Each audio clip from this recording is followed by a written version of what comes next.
Halo semuanya, selamat pagi, siang, sore, atau malam tergantung kalian nontonnya pada jam berapa. Kenalin nama gue Versus Siva dengan NIM 1150014. Hari ini saya akan mempresentasikan eee, mengenai jurnal perpindahan panas kalor yang bertujuan untuk menggenapi atau menyelesaikan tugas dari perpindahan kalor ini.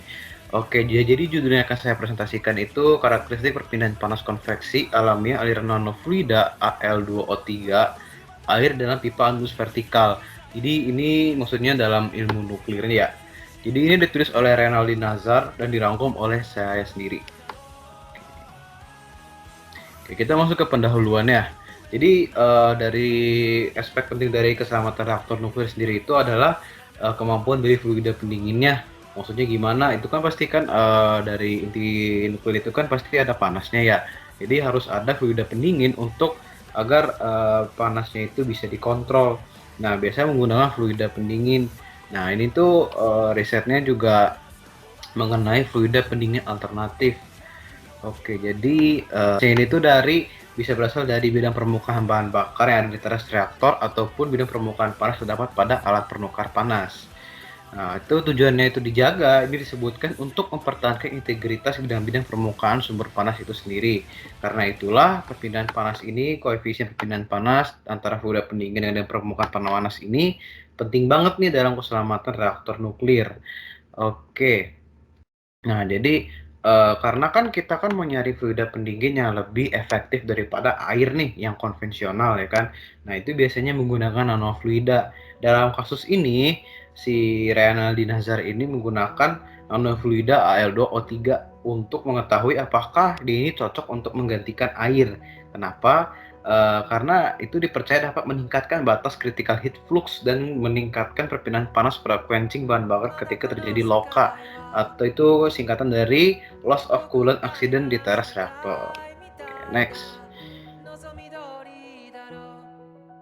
Nah, seperti yang dibilang, ya si Rene Nazar ini tuh juga bukan satu-satunya orang yang telah meneliti fluida pendingin alternatif, tapi juga ada beberapa orang yang sudah meneliti mengenai nanofluida ini sendiri, nanofluida Al2O3. Contohnya maksudnya gimana? Jadi banyak banget model-model yang digunakan nih, model alirannya seperti di subkanal segitiga, subkanal segi empat, pipa anulus, silinder atau pipa dan aliran antara dua pelat. Nah, hasil penelitian ini tuh juga seperti yang ditulis oleh Zamzanjian DKK itu penelitian Al2O3 air terhadap koefisien perpindahan panas konveksi paksa pada aliran antara dua pelat sebagai model aliran pada berkas bahan bakar reaktor. Hasil penelitian ini itu tuh menunjukkan kalau kenaikan koefisien perpindahan panas konveksi ini antara 2 sampai 50%. Lalu ada juga Sankar DKK yang dimana hasil penelitiannya itu memperlihatkan bentuk-bentuk persamaan korelasi numerik perpindahan panas konveksi alamiah aliran nanofluida dalam subkanal vertikal. Nah, ini metode penelitian yang digunakan oleh si Renaldi Nazar sendiri. Nah, metode penelitian itu menggunakan metode programming komputer CFD, computational of fluid dynamic. Nah, lalu ada juga metode perhitungannya nih. Metode perhitungannya menggunakan apa? Menggunakan model pipa anulus. Tadi kan ada subkanal segitiga, subkanal segi empat. Nah, tapi Sinaladi ini menggunakan model pipa anulus. Di mana dimensi pipanya ini itu juga panjangnya sekitar 1 meter, diameter pipa luarnya itu 3,8 cm, dan bagian dalamnya itu 1,9 cm. Nah, ini gambar ini adalah gambar dari pipa anulus yang telah direncanakan atau digambar oleh si Renaldi menggunakan program CFD. Nah, ini perhitungannya gimana? Maksudnya jadi yang ntar masuk ke rumusnya itu apa aja. Nah, ini kan nodalisasi terhadap model pipa anulus dibuat berupa 896,640 sel tipe hexahedral dengan ukuran lebih kecil di pinggir dinding dan jarak dalam arah vertikal panjang pipa dibuat seragam. Nah, lalu daya panas yang diberikan itu adalah 250 watt, 500 watt, 750 watt, dan 1000 watt. Nah, itu tuh juga dianggap di uniform di seluruh permukaan bidang pipa anulus. Jadi maksudnya kalau 250 watt ya berarti pas sepanjang pipa itu segitu panasnya gitu loh. Nah, juga ada kan mengingat kalau nanofluida L2O3 ini sifatnya korosif. pada konsentrasi tinggi. Jadi konsentrasi yang digunakan di penelitian ini adalah konsentrasi 2% Al2O3. Oke. Selain dengan menggunakan Al2O3, ini juga menggunakan air. Jadi ntar sebagai perbandingan lebih efektif mana sih antara Al2O3 dan juga air. Nah, ini rumus-rumus yang digunakan oleh si Renaldi. Sebenarnya ada banyak lagi rumus yang digunakan oleh si Renaldi, tapi saya tidak memasukkan semuanya karena kalau dimasukkan semuanya presentasi ini akan menjadi terlalu lama. Nah, ini ada juga keterangan-keterangannya, NF sama nanofluida, WF fluida dasar air, P partikel, lalu ada juga lain-lainnya. Ada juga masuk ke rumus Nusselt, ada juga rumus bilangan Rayleigh. Oke, kita lanjut ya. Nah, ini udah mulai setelah yang sudah didapatkan dari si Renaldi ini. Inilah hasil dan pembahasannya. Gambar 2 yang ini. Nah, ini gambar 2, tapi ditahan dulu, kita kesini dulu. Dilihat bahwa perbandingan kemampuan perpindahan panas konveksi alami satu fase nanofluida Al2O3 air, ya itu berarti gambar ini menjelaskan mengenai perbandingannya ya, perbandingan konveksi panas alamiah nanofluida, kawan-kawan, dan seterusnya.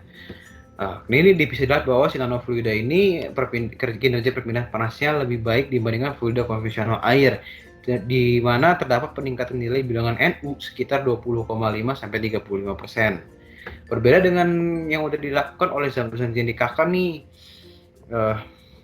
Hasil penelitian menunjukkan bahwa kenaikan konvensi perpindahan panas konveksi 2 sampai 50%. Perbedaan ini terjadinya gimana sih, kok bisa? Nah, ini dia karena kasus konveksi alamiah pada aliran dalam anusus vertikal, sedangkan si Zamzandian ini menggunakan konveksi paksanya ini antara 2 plat. Jadi model yang dipakai itu beda. Si Renaldi ini menggunakan pipa annulus, kalau si Zamzandian ini menggunakan 2 plat. Nah, di sini bisa dilihat bahwa faktor nanofluida Al2O3 air sangat mempengaruhi besarnya peningkatan rasio koefisien perpindahan kalor konveksi nanofluida terhadap fluida dasarnya air itu ya. Nah, ini gambar 2-nya ya. Bisa dilihat nih kalau si Al2O3 plus air ini tuh kinerjanya lebih baik nih daripada si air, bilangan NU-nya lebih gede daripada air. Oke, lanjut.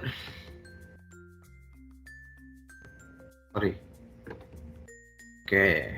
Nah, peningkatan bilangan Nusselt ini terjadi karena peningkatan konduktivitas panas, perubahan nilai sifat termofisika nanofluida. Nah, persamaan 7 ini nggak saya masukkan, tapi dia itu berupa log dari NU-nya sendiri, di mana kinerja perpindahan panas nanofluida ini ditentukan oleh peningkatan nilai konduktivitas termal dan bilangan Prandtl. Perubahan bilangan Prandtl sendiri itu artinya itu perubahan nilai kalor jenis spesifik CP dan viskositas. Disinilah letak pentingnya penentuan nilai sifat-sifat termofisika nanofluida secara tepat, karena hal itu berpengaruh dalam ketepatan prediksi kemampuan perpindahan panas nanofluida. Ini log-lognya nih, hubungan antara bilangan Nusselt dengan nih pada posisi non dimensi. Bisa dilihat yang campuran Al2O3 dan air ini jauh lebih di atas daripada yang air saja. Oke. Nah, dari yang tadi udah dilihat di gambar 3 tadi, itu tuh namanya grafik hubungan antara log NU dan log RA/dHx. Itu maksudnya ini RA dikali DH per X ya, untuk nanofluida Al2O3 air dan fluida dasar. Itu tuh di sini tuh menggunakan analisis regresi linear terhadap grafik hubungan antara log mereka berdua untuk nanofluida Al2O3 air. Diperoleh korelasi empiris hubungan antara bilangan Nusselt NU dan bilangan Rayleigh RA pada posisi non-dimensi pada perpindahan panas konveksi ilmiah untuk nanofluida Al2O3 air dalam pipa annulus vertikal. Nah, persamaan yang bisa nyata ada persamaan ini nih. Dia sama dengan 0,115x ditambah 1,122. Bisa ditulis juga sebagai nih log NU bla bla bla bla bla, merupakan turunan rumusnya ya. Oke, lalu selanjutnya itu Nah, ini juga penjelasannya lagi mengenai tadi yang gambar 3 grafik mengenai apa namanya? Sebentar. Nah, ini hubungan antara bilangan absolut NU dengan bilangan relik dan posisi non dimensi DH per X.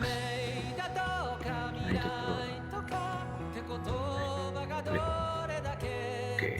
Ditunjukkan bahwa kurva regresi linear fluida kerja nanofluida memiliki konvergensi arah 0,15, artinya sudut kemiringannya adalah 0,57 derajat.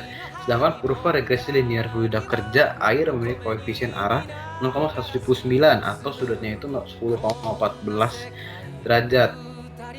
Ya, sehingga dapat dikatakan bahwa kurva regresi linear fluida kerja air lebih curam dibandingkan dengan yang nanofluida. Secara kualitatif juga bentuk linearisasi kedua persamaan di atas menggambarkan bahwa koefisien perpindahan nanofluida dengan air itu semakin meningkat searah dengan tinggi saluran anulus dan koefisien perpindahan panas nanofluida lebih tinggi daripada fluida air. Tetapi searah dengan tinggi saluran anulus, koefisien perpindahan panas fluida dasar air naik lebih tajam dibandingkan dengan nanofluida, di mana hal ditunjukkan oleh kurva fluida dasar lebih curam daripada kurva nanofluida. Ya, jadi ini adalah kesimpulan yang dapat diambil dari jurnal yang ada. Oke, jadi terima kasih, itu saja presentasi dari saya.